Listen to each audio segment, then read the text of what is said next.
Hi guys and welcome back to the Bike Cave. It's that time of the year that I usually share with you the development process of a new product for the Redesigning project. For this year I decided to revisit and optimize an older product that I noticed that I could further improve.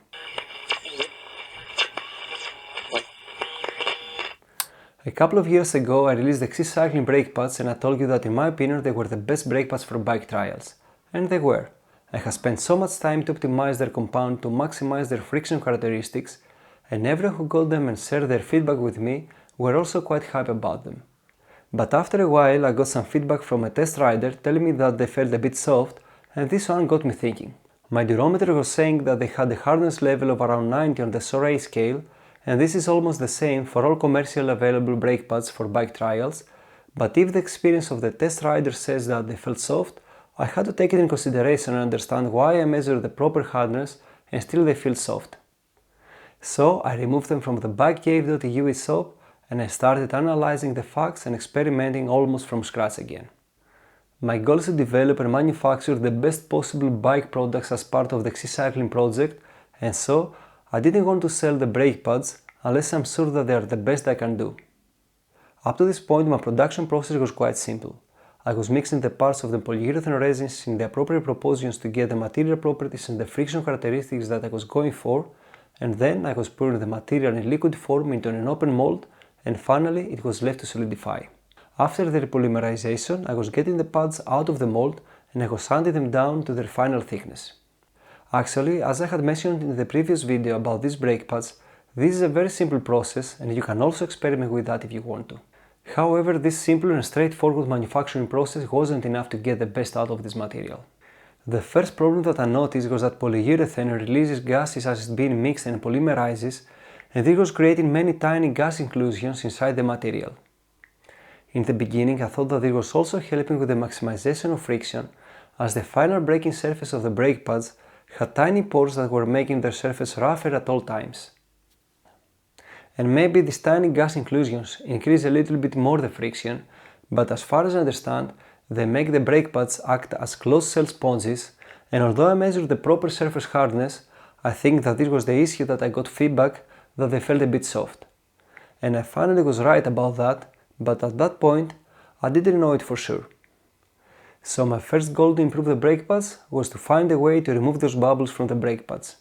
I had some ideas on how to get to that point, but now that I have been dragged back down the rabbit hole of product development, I had to also check out any other reasons that may affect the performance of the final products. So I started looking deeper into the chemistry and the specifications of this polyurethane to see if there were little details that I should take into account in order to redesign the manufacturing process. One very important thing that I found out was that the specific polyurethane that I was working with had a very limited shelf life from the day that it had been manufactured until the day it is mixed to make the brake pads.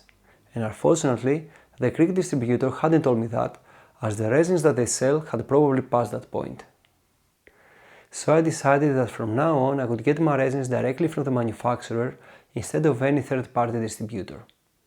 I don't know if this factor affects significantly the final properties of the brake pads, but I wanted to make sure that I was going to eliminate any possible factors that may affect their performance. One thing that changes for sure based on the time passed since the production date of the resins is the color of the final products.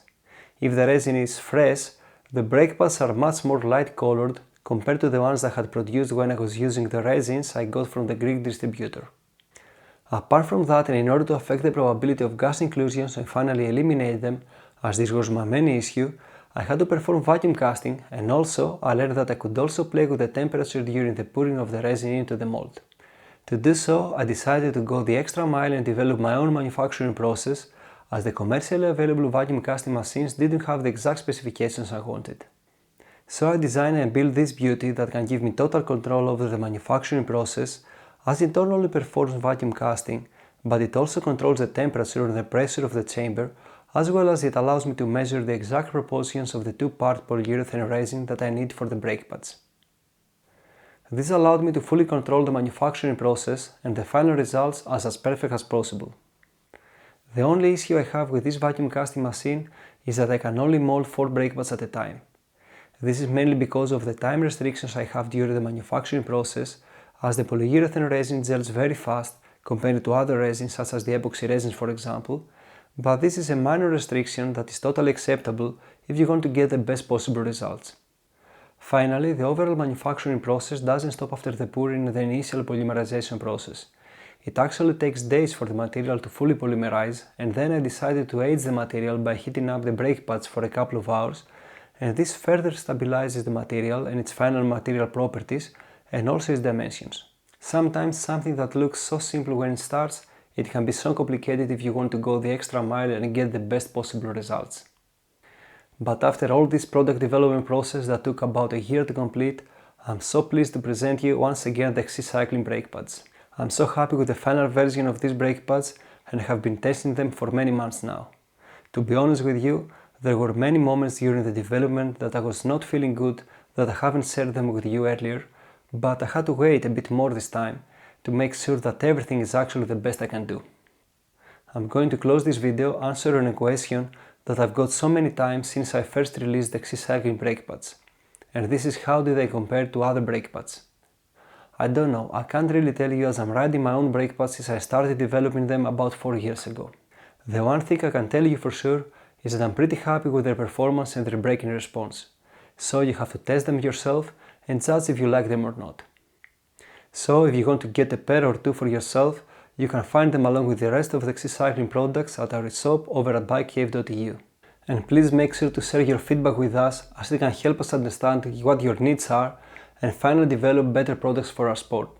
So is this the end of this project? Yeah, at least for the part of the brake pads material, I'm pretty sure it is, as I've done whatever is possible during manufacturing to get the best material properties for these brake pads. But I'm always curious and I want to explore what other factors can affect the braking performance on rim brakes. So I'm now experimenting with different backing materials, as I want to understand why some riders prefer plastic backings and some others prefer aluminum ones.